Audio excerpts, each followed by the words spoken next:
Hello বন্ধুরা, আজকে চলে এসেছি নতুন একটি রেসিপি নিয়ে। বলেন তো এটা কি? এটা হচ্ছে কাঁচা আমের মিষ্টি আচার আজকে তৈরি করে আপনাদেরকে দেখাবো। এই দেখেন, এইখানে আম আমার 2 কেজির উপরে আছে। এখন আমগুলো আস্তে আস্তে ছুলে নেব। কাঁচা আম প্রায় শেষের পথে। আপনারা কিন্তু বিভিন্ন রকম আচার তৈরি করে সংরক্ষণ করতে পারেন। আজকে আমি তৈরি করব মিষ্টি আচার। এই যে তেলের ভিতরে সরিষা, পাঁচফোড়ন আর শুকনো মরিচ দিয়ে একটু ফোড়ন দিয়ে নিয়েছি।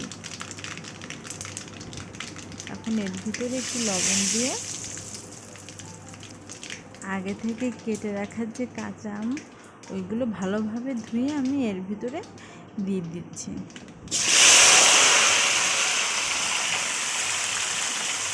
এখন এর ভিতরে কিন্তু একটু পানি দেওয়া যাবে না, আস্তে আস্তে নাড়াতে হবে অল্প আছে।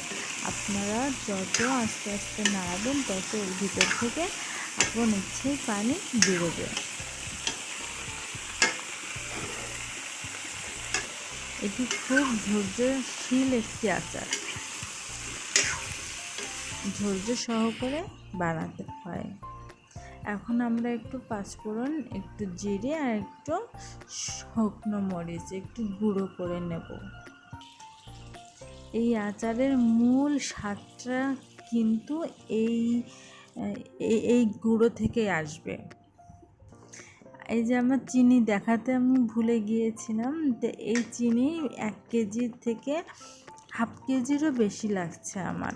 আপনারা যে যেমন খান সে তেমন দেবেন। এই যে আমি এখন সেই ভাজা যে গুঁড়োটা করে রেখেছিলাম ওইটা দিয়ে দিয়েছি। আর আম যেমন টক হবে তেমনই মিষ্টি হবে। আমি একটু মিষ্টি পছন্দ করি, এই জন্য আমি একটু বেশি দিয়েছি।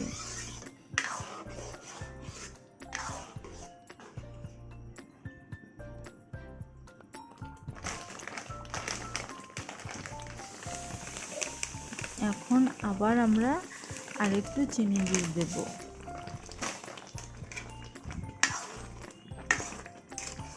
কারণ আমটা অনেক টক ছিল এবং আমি মিষ্টি অনেক পছন্দ করি।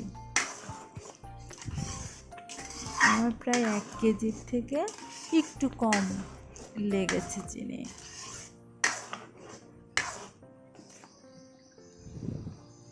আপনারা যে যেমন খান সে তেমন করে দেবেন।